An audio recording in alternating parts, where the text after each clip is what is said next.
Salam dan bahagia, Ibu Bapak Guru hebat dan praktisi pendidikan, dimanapun Anda berada. Kali ini, Ibu Bapak akan melihat contoh situasi pembelajaran di sebuah kelas tingkat sekolah dasar yang menerapkan pembelajaran berdiferensiasi. Mari kita saksikan bersama-sama.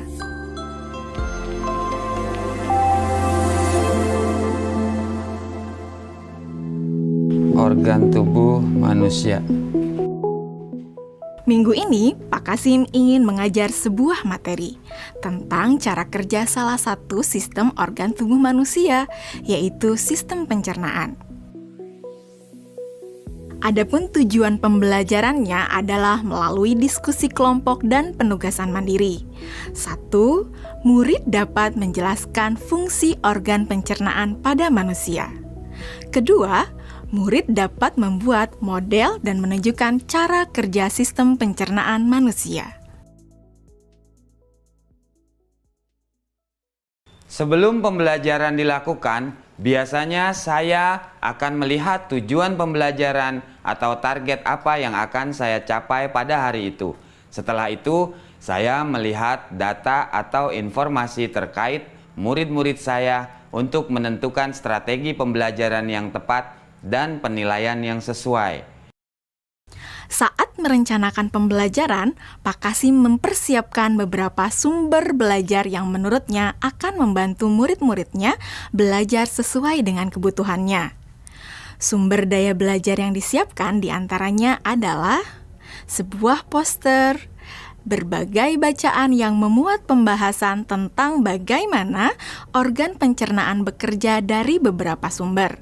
Ada yang berupa beberapa buku bacaan dengan tingkat kesulitan berbeda-beda, artikel sederhana, mengunduh sebuah video singkat yang sesuai dengan apa yang ia ingin anak-anak pahami, membuat kartu-kartu pertanyaan untuk membantu murid mengkonstruksi sendiri pemahaman mereka tentang cara kerja sistem organ pencernaan dengan menjawab pertanyaan.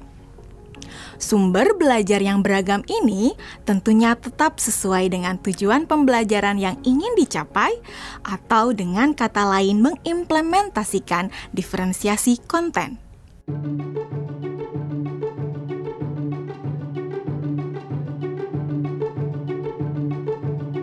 Setelah semua sumber materi yang beragam disiapkan, saya mempersiapkan daftar kegiatan lengkap dengan instruksinya. Misalnya, membaca buku atau artikel dan lain sebagainya, mengamati poster, mendiskusikannya, dan kemudian membuat ringkasan untuk menunjukkan pemahaman tentang isi poster tersebut.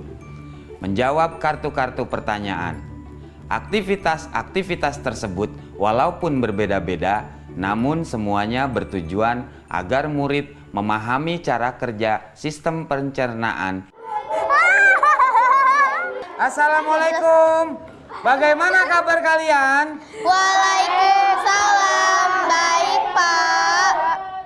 Hari ini kita akan mempelajari tentang sistem pencernaan manusia. Saya, Pak. Di awal pembelajaran, Pak Kasim memberikan penjelasan kepada semua murid yang ada di kelasnya tentang tujuan pembelajaran dan konsep kunci yang ia ingin anak-anak kuasai. Lewat proses tanya-jawab dan contoh-contoh, Pak Kasim memastikan bahwa murid-muridnya memahami apa yang dimaksud dengan sistem. Pak Kasim meminta murid-murid bekerja dalam kelompok. Untuk penugasan kali ini, Pak Kasim telah mengelompokkan murid berdasarkan tingkat kemampuan murid membaca. Hal ini karena tugas pertama yang harus dilakukan oleh setiap kelompok adalah membaca materi bacaan terlebih dulu. Teks yang dibaca tiap kelompok sesuai dengan kemampuan membaca mereka.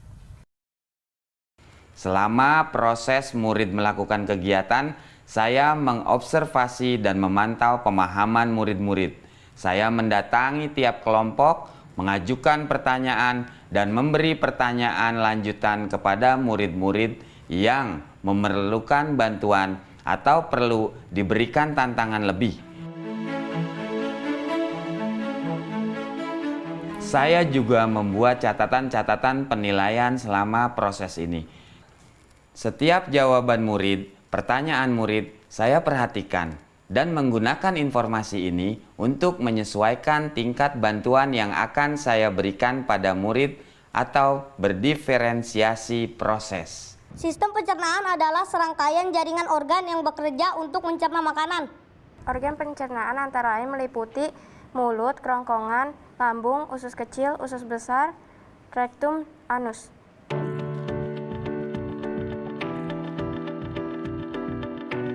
Sekarang silakan membuat model yang menunjukkan sistem kerja pencernaan manusia secara mandiri.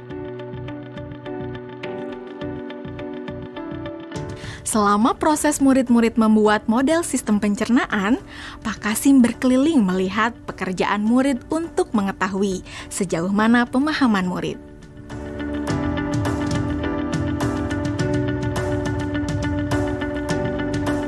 Di akhir pembelajaran, saya melakukan kegiatan refleksi, di mana refleksi tersebut digunakan untuk mengapresiasi murid, untuk mengetahui atau menilai sejauh mana pemahaman murid tentang topik yang sedang dipelajari, untuk mengetahui bagaimana perasaan murid-murid ketika melakukan proses pembelajaran.